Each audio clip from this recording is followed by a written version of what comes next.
Homelessness. It's an issue that touches everyone in San Diego, but it's one that also divides us. Thank you so much for joining us on this Thursday. I am Wale Aliu. Kimberly Hunt has the evening off. As we have been reporting, there are more than 10,000 people living on the streets or in their cars in San Diego County tonight. Team 10 senior investigator Jim Avila takes us past the numbers and into the life of one woman eager to change her path. Jim, she's pushing back on those who too often say, we want help, just, hey, not in our backyard. We've heard it before. Yeah. Wale, this is a personal story of a woman struggling to survive, a San Diego native who has, she says, made a couple of bad decisions and is now sleeping in a tunnel, but dreams of restarting in a transitional tiny home that California is building statewide. Down the riverbed by rope and then quietly moving into a dark concrete tunnel, 36-year-old Alessa, accompanied by her loyal pit bull Pegasus, protecting her every step, comes home. Not home sweet home, just home. You sleep at night? Hardly. Alessa has been on the streets of El Cajon for 8 years, victim of abuse, kicked to the curb by an ex, falling into drug abuse. She's now in a methadone treatment, anxious to restart her life.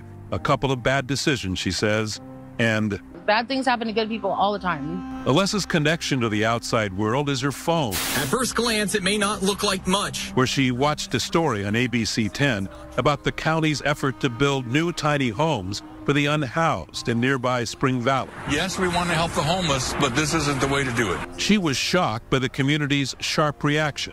I think it's wrong and it's really hurtful. So she used that phone to email me. It's a moving plea for empathy. This is the reality of life. Making bad choices, dropping out of school, doing drugs, this will all land them outside, alone with nothing. Her words touched me, and I'm convinced it might even touch the people in Spring Valley, objecting to tiny houses for homeless. So we took the email to them, so she could be heard. I'm a homeless person in El Cajon. Just heard about the protest in Spring Valley regarding the homeless shelter. And I'm outraged. I cannot believe the nerve of these people. When did I stop being a person of the city? I am a sister, I am a mother, I am a human being. Well, that moved me tremendously. I'm 100% behind her needs. Just because I don't want it this location doesn't mean I'm not sympathetic to her needs. The problem is, and you know this, we talked about this, the problem is it's always not in my neighborhood. Exactly. Some of the community insist the county's plans to turn this plot of vacant Caltrans land into tiny homes like this is too close to their regular-size home, although the vacant lot is already home to about a dozen unhoused men in the bushes in a nearby culvert. Props go out to her to trying to do better in her life, and I really appreciate that effort.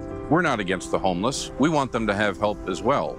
But is the government just throwing cabins at it? Shouldn't you engage in the community with some sort of dialogue? This Spring Valley group says its anger is directed at the county, which they claim is not engaged with them, and picked the site without any input. We're asking for a fair, honest discussion. We went to the county with that request and were told in a statement from Nora Vargas, chairwoman of the County Board of Supervisors, that in 2021, the county conducted a series of community sessions and planned more meetings before the tiny houses are built.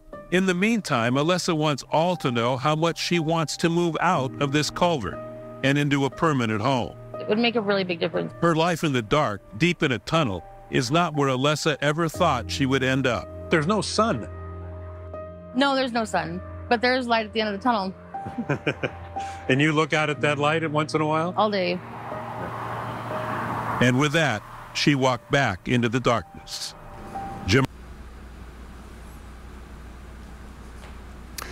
The transitional housing proposed for Spring Valley are officially called sleeping cabins, meaning the showers and bathrooms are dormitory style. There are 150 of these tiny homes slotted for construction in Spring Valley at the Spring Valley site. It'll be staffed by dedicated mental health and social workers. The cabins are being built on vacant Caltrans land, and the project is funded by the state to the tune of $10 million. But Wale, it's not a done deal, and in fact, I think that the county is actually listening to the the people who live out there, and it could be a problem getting those built. I sure hope so. I mean, I sure hope something does happen, because it is all about compassion. You mentioned it in your story. Her email touched you. It touched some of the people out there in that protest. Some of these people who end up homeless are people who had regular jobs at one point in time. Right. Just a couple of bad things happen, and they're out on the street. Yeah. All right. Jen, thanks so much. Great report.